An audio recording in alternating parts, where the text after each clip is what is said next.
two personal finance powerhouses, YNAB and Personal Capital. But only one can truly transform the way you manage your money. Which one comes out on top? On one side, we have YNAB, the budgeting tool with a cult following, and on the other, Personal Capital, the all-in-one platform blending budgeting with investment tracking. Today, we're diving into what actually matters: budgeting features, investment tools, usability, automation, value for money, and more. No jargon, no marketing fluff, just the truth about what sets these two apart. We'll score each key category, and by the end, you'll have a clear winner for your financial needs. The winner might surprise you. Let's get into it. So here's the game plan. We're going to look at these two across pricing, budgeting features, investment and net worth tracking, mobile and user experience, security, and then, how much you'll actually learn or get supported as you use them. Kind of covers all the real life stuff, right?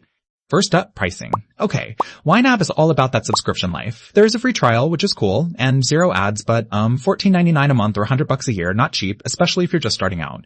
Personal Capital's core features are free. That's seriously a big win, though their actual wealth management has costs. And honestly, that's only if you've got a chunk of cash to invest. So for most folks, Personal Capital is more wallet friendly. Right, onto budgeting features. Now, this is where YNAB totally flexes. It goes all in with envelope-style budgeting, goal tracking, you name it. Manual and automatic import too. But fair warning, there's a learning curve.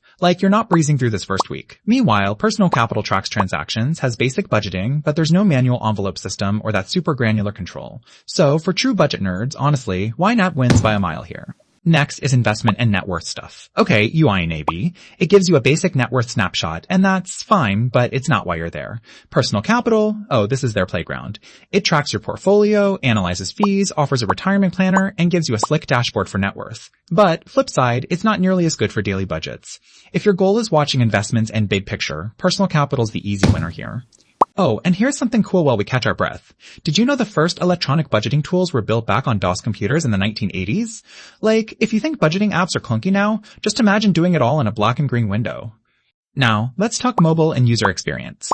Both are actually impressive. YNAB's got robust mobile apps, and the updates feel never-ending, plus their community's always answering questions. On the flip side, new users might feel a little lost at first. Personal Capital has a super clean UI, it's easy to hook up your accounts, but, and this might bug you, some cool stuff is only on desktop. Overall, I'm calling this one a tie. Moving over to security because, nobody wants their bank details floating around.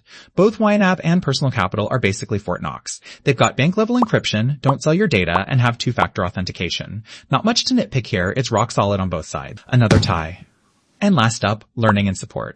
So, YNAB, honestly, the resources are wildlife workshops, tons of guides, and active forum. There's a time investment to learn, but if you dive in, you're covered. Personal Capital, on the other hand, has the basics, like articles and a help center, and if you're a wealth management client, you get an advisor. But honestly, it just doesn't go as deep on teaching you personal finance. YNAB definitely has the upper hand here. So, if we plot all that out, you can really see how each app shines in different spots.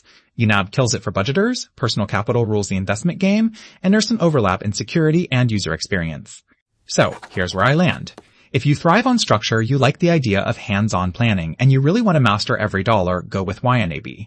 But if you're more about growing your investments, tracking net worth, and maybe chatting with a financial advisor, then Personal Capital's your jam. Different vibes, one clear winner depending on your goals. In this face-off, we've got to hand it to Personal Capital for sheer value and investment power. But die-hard budgeters, YNAB still rules your world.